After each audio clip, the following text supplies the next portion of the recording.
The aroma of simmering tomato sauce and garlic infused the air of La Famiglia, our family restaurant, a symphony of scents that always soothed my soul.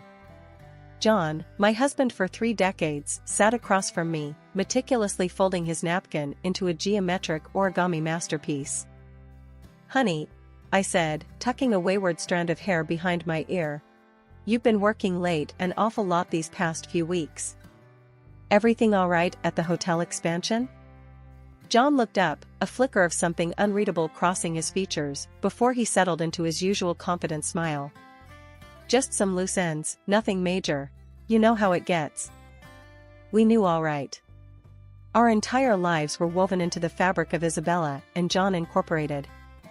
La Famiglia, the cozy corner hotel next door, and our chain of laundromats, all testaments to our shared dreams, countless arguments, and the relentless march of time. We were a team, a well-oiled machine that had weathered every storm life threw our way. Or at least, that's what I thought. "Maybe delegate some of it," I suggested, swirling the ruby red wine in my glass. "We have a great team, remember?" John chuckled, the sound lacking its usual warmth. "Relax, love. Everything's under control. Besides," he leaned in conspiratorially, his voice dropping to a husky whisper, "I might have a surprise for you soon." Intrigue sparked in my chest, momentarily pushing aside the nagging suspicion that had been growing like a weed in my gut. "A surprise, huh? Don't leave me hanging."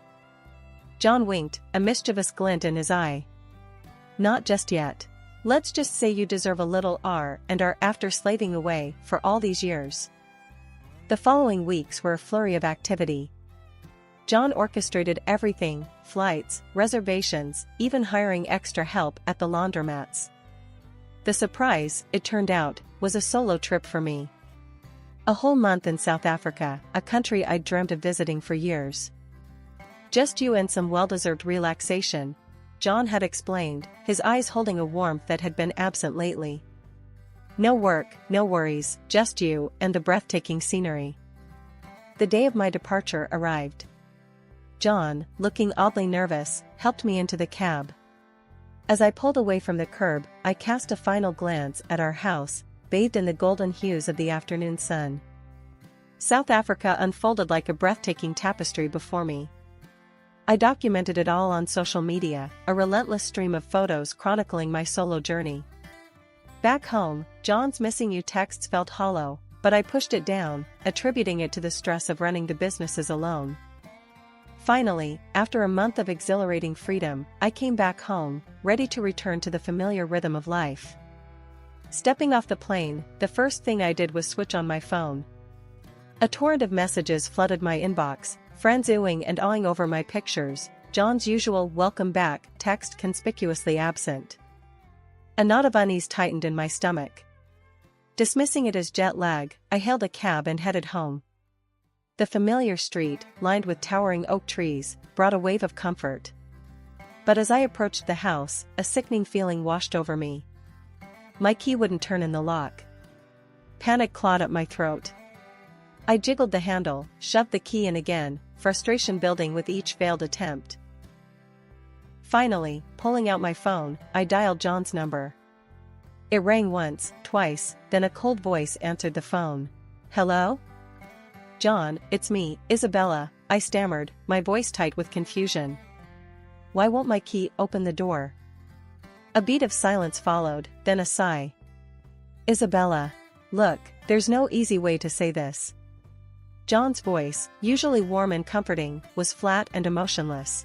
"I sold the house." The words hit me like a physical blow. "Sold the house? What are you talking about?" My voice cracked with disbelief. "Without even discussing it with me?" Another sigh, tinged with what sounded like annoyance. "There's a lot to unpack here, honey. Look, the truth is, I filed for divorce. We need to split things up." The phone almost slipped from my grasp. "Divorce? John, what are you saying?" Tears welled up in my eyes, blurring my vision. "We've been married for 30 years. "I know, honey, I know," John said, his voice softening a touch. "But things change. I met someone, younger, and well. He didn't need to finish the sentence. The truth, ugly and raw, slammed into me. The missing texts, John's distant behavior, it all clicked into horrifying place. Someone younger, huh? I repeated, my voice laced with bitterness. And who might that be? Another pause, this time filled with an uncomfortable tension. It doesn't matter, Isabella. The important thing is, we need to move forward. The business will be split in half. You get the laundromats, and I'll keep La Famiglia and the hotel. The laundromats? That's all I get? Fury bubbled up inside me, hot and volatile. After all these years? The call ended abruptly, leaving me standing in the parking lot, the phone clutched in my hand like a useless relic. With trembling hands, I knocked on the door, the one that no longer belonged to me. This time it swung open a moment later. Standing in the doorway, a smug smile plastered across her face, was a woman I vaguely recognized, John's secretary, Sarah, clad in a skirt that defied the laws of physics and a top that screamed, bought on impulse. She looked like a caricature of everything I wasn't, young, blonde, and possessing a kind of airhead confidence that grated on my nerves. Isabella, she drawled, her voice dripping with fake sympathy. John mentioned you were coming back today. Where is he? I demanded, voice tight with barely contained anger. Sarah's smile widened, a touch too sharp around the edges. Out celebrating our new life, of course. But before you get any ideas, she added, her tone turning pointed, this house belongs to me now. She flourished a key in front of my face, the glint of metal mocking me. And him too, I suppose, I spat, unable to hold back the bitterness that stained my voice. Sarah's smile faltered for a second, a flicker of something akin to disgust crossing her heavily made-up face. But it was quickly replaced by a smug grin. Thanks for the well wishes, honey, she said, her voice laced with a condescending sweetness. Don't you dare call me honey. Gold digger, I growled, pushing past her into the house.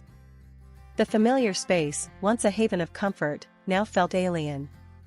John's belongings had vanished, replaced by cheap, gaudy furniture that screamed Sarah's gaudy taste. Sarah's carefully constructed facade crumbled. Her eyes narrowed, and a vicious glint replaced the fake sweetness. Watch your mouth, old lady, she hissed, her voice surprisingly low and dangerous. For a moment, we stood there, locked in a silent battle of wills. Finally, Sarah broke the silence, her voice regaining its saccharine quality. Look, honey, she said, feigning concern. The cops are on their way to escort you out. John wouldn't want any trouble. The cops? I scoffed, disbelief momentarily overriding my anger. This is my house. Not anymore, sweetie, Sarah purred, stepping closer. Now get out before I have you removed. With a last glare at Sarah, I stormed out of the house, slamming the door with enough force to rattle the windows. Tears stung my eyes, a mixture of hurt and anger threatening to spill over. But I wouldn't give Sarah the satisfaction of seeing me cry. John might have taken the house, but he wouldn't break me. Taking a deep breath, I pulled out my phone, the screen illuminating my tear-streaked face. The dial tone buzzed in my ear, a lifeline thrown across the miles. It was Ethan, my son, the architect building his own life in another city. Hearing his familiar voice, rough with sleep but laced with concern, was a balm on the rawness of my emotions. Tears streamed down my face as I poured out the story, John's betrayal, the house, the whole damn mess. Ethan's stunned silence was almost deafening. When he finally spoke, his voice was tight with anger. That old fool. Don't worry, Mom, I'm on the next flight. I'll kick his sorry, but myself. A smile, tinged with sadness, touched my lips. Thanks, honey, that means the world. But I can handle this. It's my fight. We talked for a while longer, his unwavering support a warm ember against the chill of betrayal. I rented a hotel room for a while. Sleep, however, was a stranger that night. My mind raced, fueled by anger and a sliver of hope. By morning, a plan had taken root, a fierce determination replacing the despair. The lawyer's office was a sterile haven of paperwork and legal jargon. Together, we unearthed the truth. John, in his haste, had forged my signature on the house sale documents. His little trick of selling the house to his mistress, Sarah, wouldn't hold water. The courtroom was a tense battleground. When the judge ruled in my favor, returning the house to me and splitting the business fairly, a wave of relief washed over me. It wasn't a complete victory, the laundromats paled in comparison to the hotel and restaurant John kept, but it was a start. The key felt heavy and satisfying in my hand as I approached the house. The front door swung open before I could even knock. There they stood, John and Sarah, faces stormy with frustration. John opened his mouth to speak, but the words died on his lips. "Shouldn't you two lovebirds be somewhere else celebrating your new life?" I asked, my voice laced with steely sarcasm. John sputtered, his face morphing between rage and disbelief. Sarah, her carefully applied makeup cracking, threw me a venomous look. "You won't get away with this," she hissed. I simply shrugged. "Actually, honey, I already have." 2 months had passed since the courthouse victory, and tonight, I was the guest of honor at the annual City Hope Charity Gala. Stepping out of the limousine, I took a deep breath, the cool night air tingling on my skin. Diamonds sparkled at my throat, a glittering shield against lingering vulnerability. Then I saw them. John and Sarah, a grotesque tableau of arrogance in the doorway. "Isabella," John drawled, his voice dripping with a false cordiality that made me want to spit.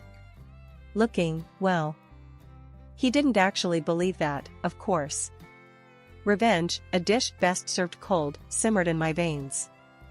"John," I replied, my voice cool and controlled. "Try harder." He opened his mouth to retort, but I cut him off.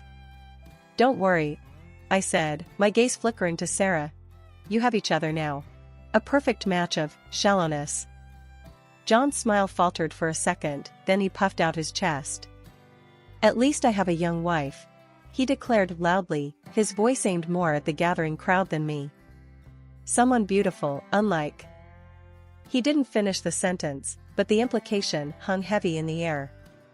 Murmurs rippled through the crowd. A flicker of anger sparked within me. Time for a little public education. As I was escorted towards the stage, the microphone felt heavy in my hand, a weapon more potent than any diamond. "Good evening, everyone," I began, my voice ringing out clear and strong. "Many of you know me as a businesswoman, but tonight, I want to share a different story, a story about betrayal, resilience, and ultimately, hope."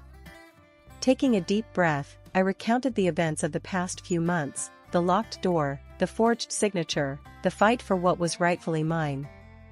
A hush fell over the audience, their eyes glued to me. "And that's why," I concluded, my voice steady, "I've decided to use my experience to help other women caught in similar situations. Tonight, I'm announcing the launch of the Isabella Foundation, a safe haven for women facing financial hardship due to divorce or separation."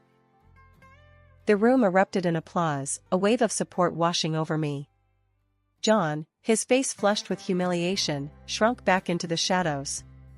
Sarah, her carefully constructed facade crumbling, looked like a storm cloud about to burst. The charity gala had been a turning point. John and Sarah slunk away like scolded puppies, but their defeat was far from sweet. The next few days were a living hell. My phone buzzed incessantly with a barrage of vile texts from Sarah, each message a venomous attack on my looks, my age, anything she could dredge up to try and hurt me. Ignoring the digital bile, I called John. "Get your mistress under control," I demanded, my voice laced with steel. John's response was a cold laugh. "You made your bed, Isabella. Now lie in it." That callous response was all the confirmation I needed. John wasn't just content with leaving me, he actively wanted to see me fail. Fine. Two could play that game.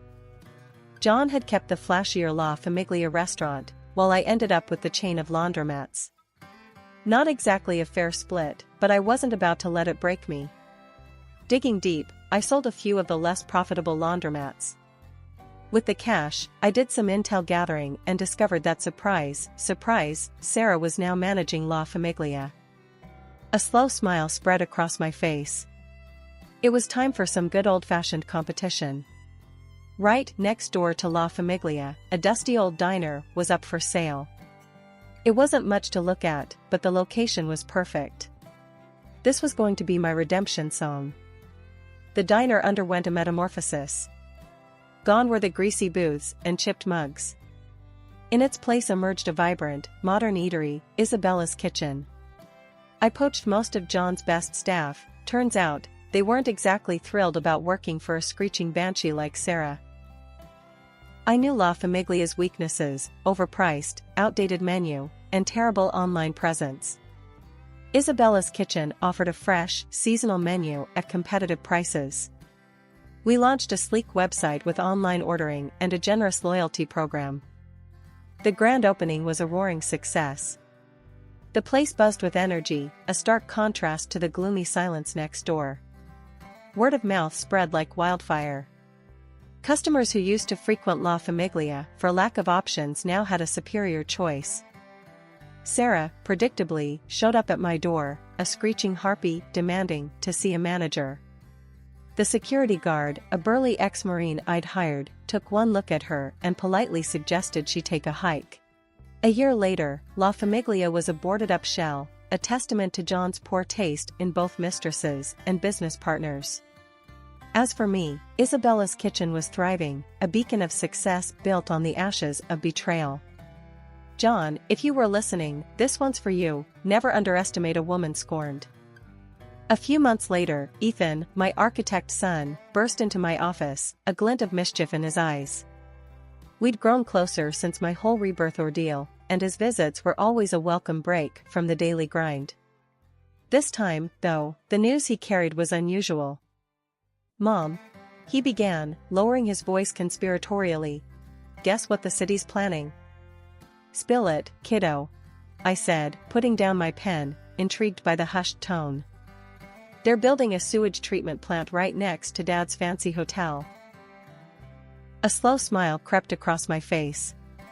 John, bless his clueless heart, had poured all his remaining money into that hotel. It was his pride and joy, the last bastion of his successful post-divorce life. This little tidbit from Ethan, however, felt like the universe handing me a golden ticket. "Are you sure?" I asked, wanting to confirm the sweet karma. "Positive," Ethan grinned. "Saw the blueprints myself. Apparently, it's prime location for these treatment things. Not exactly the view Dad was banking on for his luxury experience." The image of tourists lounging by a pool while the aroma of raw sewage wafted through the air was enough to make me snort with laughter. "Should I tip him off?" Ethan asked, a mischievous glint in his eyes. The temptation was strong. But I remembered the abuse his mistress had hurled at me, and the pity disappeared from my heart. "Nah," I said, a steely glint entering my own eyes. "Let him stew in his own ignorance. This one's on him." John, ever the gambler, had also taken out a hefty loan to expand the hotel, further tying himself to the sinking ship. The news about the sewage plant hit the local news a few months later, causing a predictable public outcry. Tourists canceled reservations in droves, and John's once gleaming hotel became a ghost town. One morning, I woke up to news that the hotel had officially shut down. John, drowning in debt and a bitter taste of defeat, had vanished. My heart didn't exactly do a victory dance. After all, the man was still the father of my son, but a sense of quiet satisfaction settled in. Karma, it seemed, had a wicked sense of humor. Isabella's Kitchen, meanwhile, was thriving. Life, it seemed, had a funny way of balancing the scales. John may have gotten his young wife, but I got the last laugh, and a thriving business, to boot. As I raised a glass of champagne in celebration that night, I silently toasted to a future filled with delicious food, loyal customers, and the sweet taste of well-deserved revenge. Isabella's Kitchen wasn't just a restaurant anymore, it was my muse. The anger that fueled its creation had morphed into a deep passion for creating a unique dining experience. The real joy came from the happy faces around the tables, the satisfied murmurs about the food, the buzz of conversation that filled the air each night. Ethan, my ever-supportive son, saw this shift in me. He knew the story behind the restaurant, but also saw the potential it held. "Mom," he said one day, his eyes gleaming with a familiar architect's fire, "have I ever shown you my crazy ideas for expanding Isabella's kitchen?" "Crazy?" I asked, intrigued. Ethan had a wild streak when it came to design, a quality I both admired and feared in equal measure. He pulled out a tablet, his finger flying across the screen. What unfolded was a vision that left me speechless. The existing building would be incorporated into a new, modern structure that defied categorization. Glass walls offered diners panoramic views of the city, while the rooftop transformed into a lush, open-air garden complete with cascading waterfalls and hidden nooks. It was unlike anything I'd ever seen, a bold statement that screamed Isabella's kitchen. "Whoa, kiddo," I breathed, a grin splitting my face. "That's insane." "Exactly," Ethan grinned back. "We can create an experience, Mom. Not just a place to eat, but a destination." We dove headfirst into the project. The construction phase was a whirlwind of activity, the constant hum of machinery a soundtrack to my excitement. Finally, the day arrived, the grand reopening of Isabella's Kitchen 2.0. The reaction was beyond anything I could have imagined. Journalists clamored for interviews, bloggers dubbed it the city's new architectural landmark, and customers lined up around the block for a chance to experience the transformed space. Business boomed, reservations became a necessity, and the success was intoxicating. As for John, well, rumors swirled that Sarah, the young gold digger, had finally gotten bored and flown the coop. He was apparently drowning in debt and, according to Ethan, had become a social pariah. Months melted into a blur of activity. Isabella's Kitchen 2.0 was a runaway success, the reservations booked solid weeks in advance.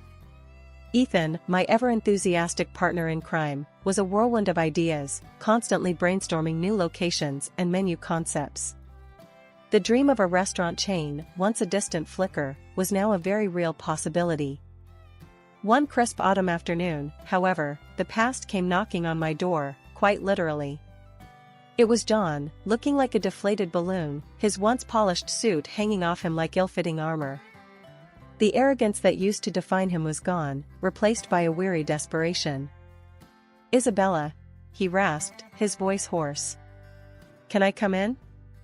"What do you want, John?" My voice was cool, devoid of the anger that used to simmer just beneath the surface. He shuffled in uninvited, his eyes darting around the tastefully decorated foyer. I need your help." The audacity of it almost made me laugh. This man, who had betrayed me, lied to me, and tried to take everything I had, now expected me to be his savior. "Help?" I echoed, my voice laced with disbelief. "After everything you've done?" John slumped onto a nearby chair, the bravado completely gone. "I messed up, Isabella," he admitted, his voice barely a whisper. "Big time. Sarah left me high and dry, the hotel's gone belly up, and I'm drowning in debt." A part of me, a very small part, felt a flicker of pity. But mostly, I felt a cold satisfaction. Karma, it seemed, had a hefty right hook. "So you want what?" I asked, my voice devoid of sympathy. "A handout? A loan?" John shook his head, a flicker of something like shame crossing his face. "No. I miss you. I miss the life we had." The laugh that escaped my lips was devoid of humor. "That life is gone, John. And you blew it up yourself." He looked like a kicked dog, his shoulders slumped in defeat. For a moment, I almost felt sorry for him. Almost. "There's nothing I can do for you, John," I said finally, my voice firm. "You need to make your own bed now, and lie in it." He stood up slowly, defeat etched on his face. "I understand," he mumbled, shuffling towards the door. I wanted you to know I was sorry." "Sorry doesn't fix things, John," I said, the last vestige of pity evaporating. "It never did." He nodded, his face a mask of misery, and stepped out into the cool afternoon air. I watched him go, a strange sense of peace settling over me. Life, it seemed, had a funny way of working itself out. Standing there, the scent of success swirling around me, I knew one thing for certain: never give up on yourself, fight for what's yours, and never underestimate the power of a good revenge dish, served piping hot with a side of self-made success.